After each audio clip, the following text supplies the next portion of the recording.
नमस्कार, आपके साथ में विजेंद्र सोलंकी। संयुक्त अरब अमीरात की अध्यक्षता में विश्व जलवायु शिखर सम्मेलन यानी COP28 की शुरुआत हो गई। जब पूरी दुनिया जलवायु परिवर्तन से होने वाली समस्याओं से परेशान है, ऐसे में इस सम्मेलन काफी अहम माना जा रहा है। 13 दिन चलने वाले इस सम्मेलन में दुनिया भर के नेता हिस्सा ले रहे हैं। भारत की तरफ से प्रधानमंत्री नरेंद्र मोदी हिस्सा ले रहे हैं। COP28 क्लाइमेट समिट में प्रधानमंत्री नरेंद्र मोदी ने अपना संबोधन दिया। उन्होंने किसी का नाम लिए बिना कहा कि सदियों पहले कुछ चंद देशों के लिए की गई कीमत आज पूरी दुनिया को चुकानी पड़ रही है। जो भी देश ये ज्यादा कार्बन उत्सर्जन के लिए जिम्मेदार है, उन्हें क्लाइमेट चेंज का सामना करने के लिए विकासशील और गरीब देशों को निस्वार्थ होकर टेक्नोलॉजी ट्रांसफर करनी चाहिए। पीएम मोदी ने 2028 का क्लाइमेट समिट यानी COP33 भारत में होस्ट करने की बात भी कही। इसे लेकर देखिए हमारी खास पेशकश मोदी का मिशन UAE।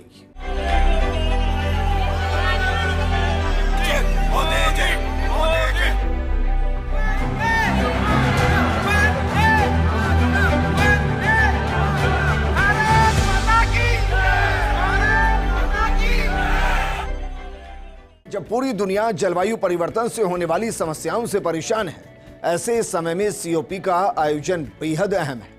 इस सम्मेलन में दुनिया भर के नेता हिस्सा ले रहे हैं, जिनके बीच मीथेन उत्सर्जन पर व्यापक चर्चा होने की उम्मीद है। ये रिपोर्ट देखिए। दुनिया में जलवायु संकट बढ़ता ही जा रहा है और इससे निपटने के लिए जो कदम उठाए जा रहे हैं उसकी रफ्तार बहुत धीमी है। इस चुनौती के बीच दुबई में आयोजित 28वीं संयुक्त राष्ट्र जलवायु परिवर्तन शिखर वार्ता काफी महत्वपूर्ण है।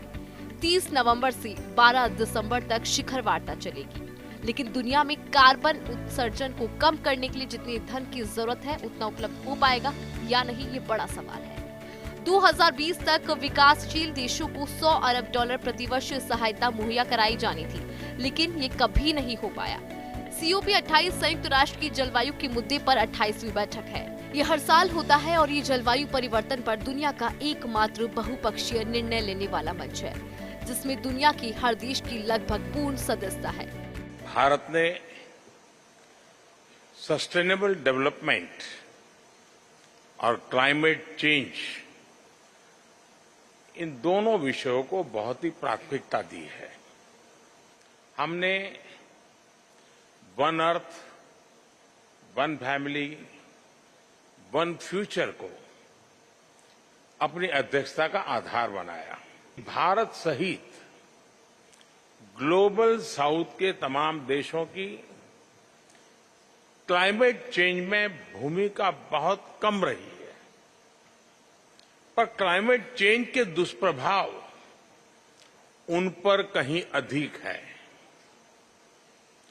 संसाधनों की कमी के बावजूद ये देश क्लाइमेट एक्शन के लिए प्रतिबद्ध है।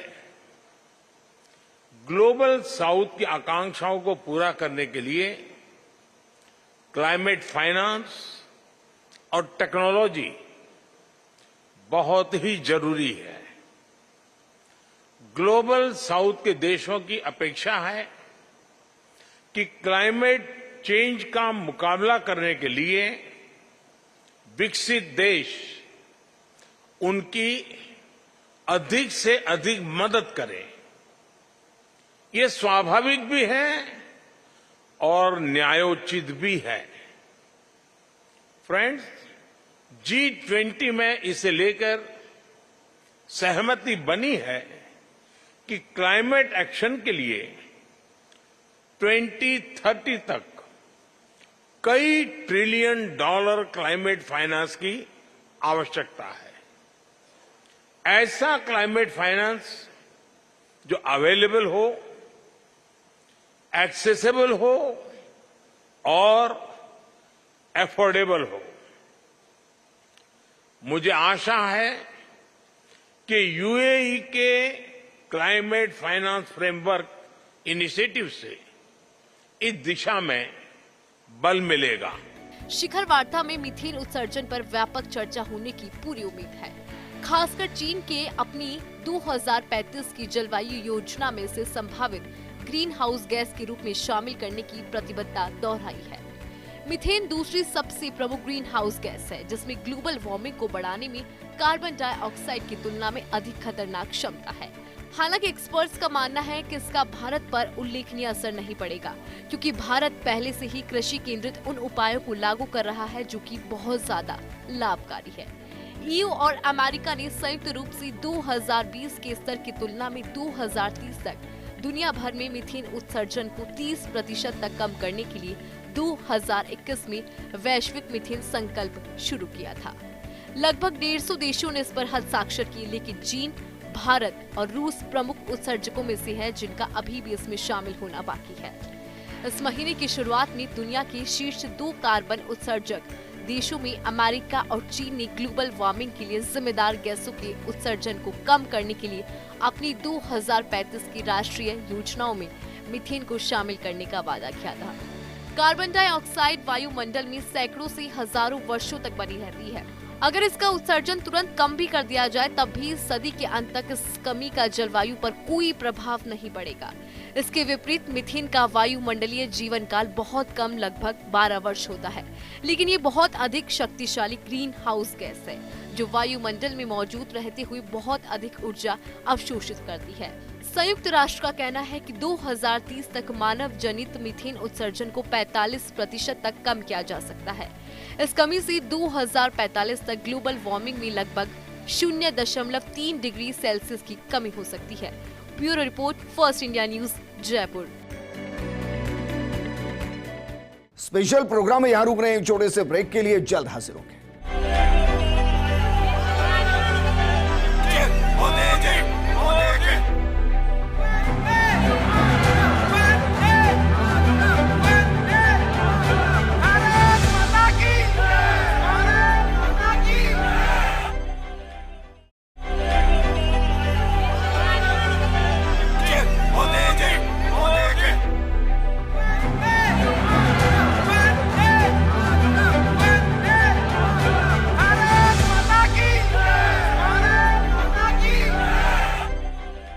दुबई में हो रहा वैश्विक सम्मेलन सीओपी का मतलब है कॉन्फ्रेंस ऑफ द पार्टीज। ये उन देशों से संबंधित है जिन्होंने साल 1992 में संयुक्त राष्ट्र के जलवायु समझौते पर हस्ताक्षर किए थे। इसमें 198 देश सदस्य हैं।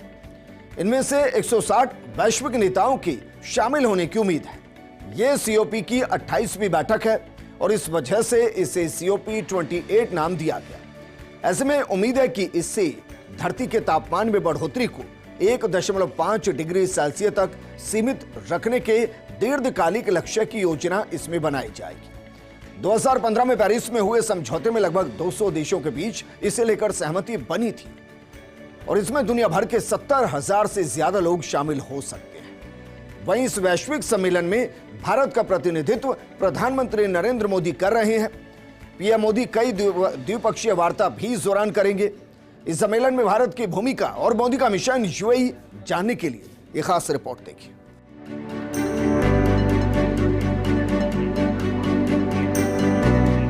यूएई में हाई प्रोफाइल सीओपी 28 समिट में पीएम मोदी के अलावा किंग्स चार्ल्स, ऋषि सुनक, कमल हैरिस समेत दुनिया भर के 167 नेता क्लाइमेट चेंज और इसके समाधान के मुद्दे पर चर्चा करेंगे। पिछले कुछ सालों में क्लाइमेट चेंज पूरी दुनिया के लिए सबसे बड़ी चुनौती बनकर उभरा है।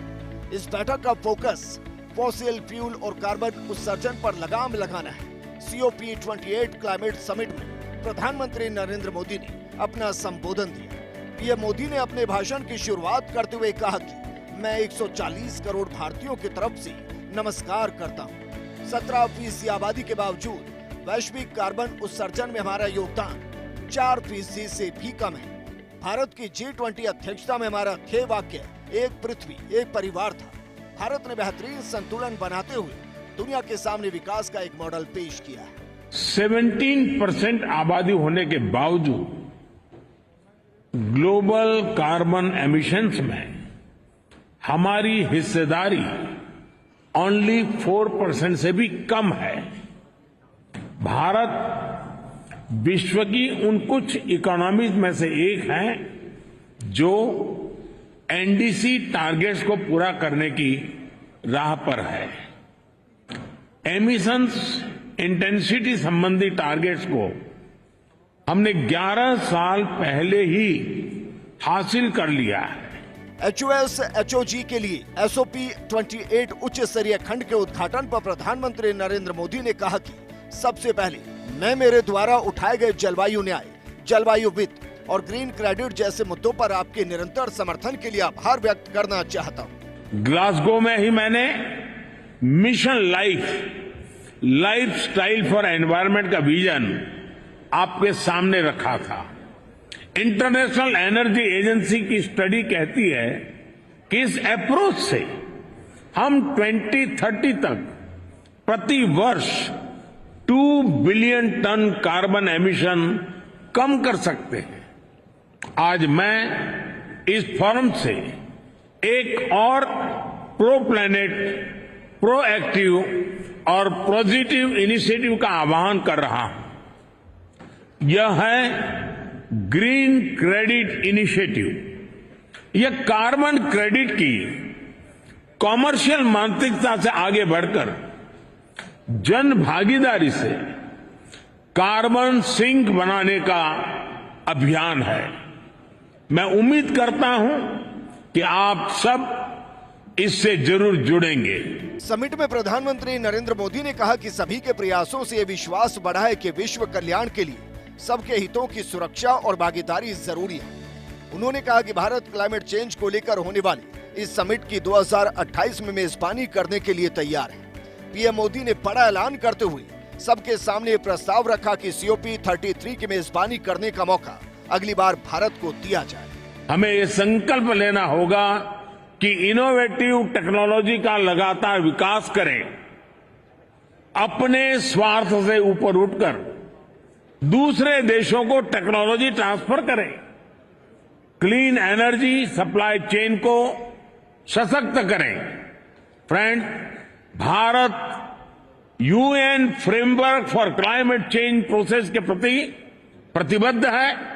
इसलिए आज मैं इस मंच से 2028 में COP 33 2028 में COP 33 समिट को भारत में होस्ट करने का प्रस्ताव भी रखता हूं। मुझे आशा है कि आने वाले 12 दिनों में ग्लोबल स्टॉक टेक की समीक्षा से हमें सुरक्षित और उज्जवल भविष्य का रास्ता मिलेगा। प्रधानमंत्री ने कहा कि हमें पिछली सदी की गलतियों को जल्द सुधारना होगा, क्योंकि पिछली गलतियों को सुधारने के लिए बेहद कम समय है। हमें एकता के साथ काम करना है। भारत अपने राष्ट्रीय स्तर पर निर्धारित लक्ष्यों को प्राप्त करने की राह पर है। पीएम मोदी ने कार्बन क्रेडिट के व्यवसायीकरण को खत्म करने के लिए ग्रीन क्रेडिट पहल का प्रस्ताव रखा। भारत ने अपनी G20 प्रेसिडेंसी में one earth, one family, one future की भावना के साथ क्लाइमेट के विषय को निरंतर महत्व दिया है। मुझे आशा है कि आने वाले 12 दिनों में ग्लोबल स्टॉक टेक की समीक्षा से हमें सुरक्षित और उज्जवल भविष्य का रास्ता मिलेगा। कल लॉस एंड डैमेज फंड को ऑपरेशनलाइज करने का जो निर्णय लिया गया है, उससे हम सभी की उम्मीद और बड़ी है। पीएम मोदी ने UAE और भारत के रिश्तों का जिक्र करते हुए कहा कि दोनों देशों की साझेदारी आने वाले दिनों में अहम भूमिका निभाएगी। मुझे विश्वास है UAE की मेजबानी में ये COP 28 समिट सफलता की नई ऊंचाई पर पहुंचेगी।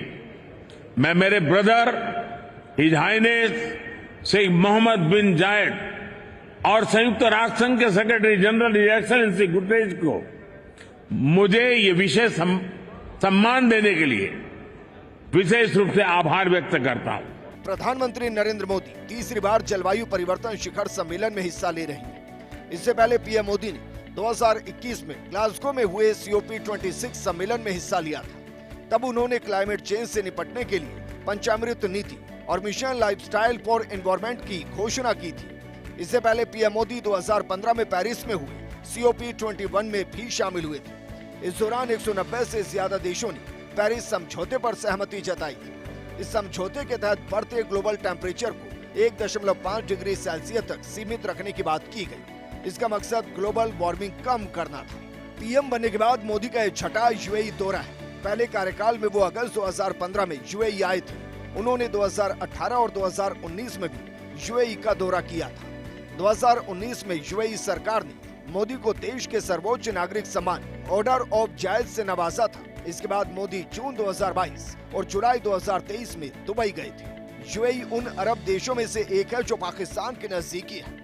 उनकी दोस्ती का अंदाजा इस बात से भी लगाया जा सकता है कि आर्थिक तंगी से जूझ रहे पाकिस्तान को यूएई ने भंडार बढ़ाने के लिए 1 अरब अमेरिकी डॉलर की मदद की थी। इससे पहले भी यूएई पाकिस्तान को कर्ज देकर मदद कर चुका है।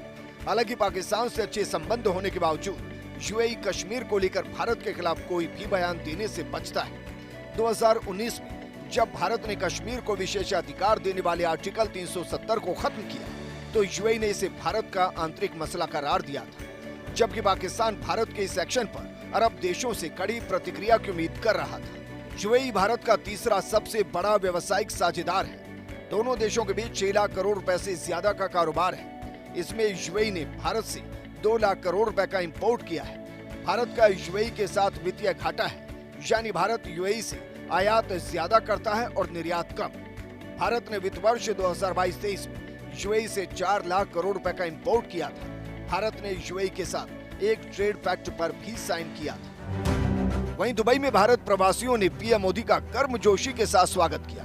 लोगों ने मोदी मोदी और अब की बार मोदी सरकार, वंदे मातरम जैसे नारे भी लगाए।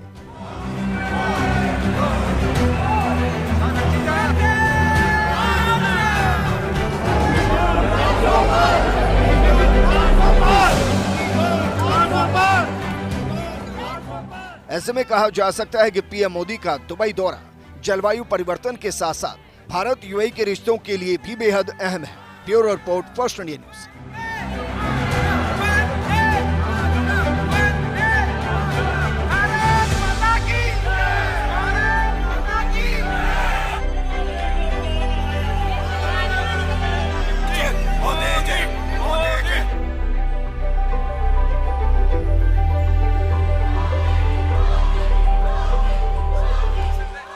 स्पेशल प्रोग्राम में फिलहाल इतना ही, लेकिन आप बने रहिए फर्स्ट इंडिया न्यूज के साथ, क्योंकि खबरों का सिलसिला लगातार जारी है। नमस्कार।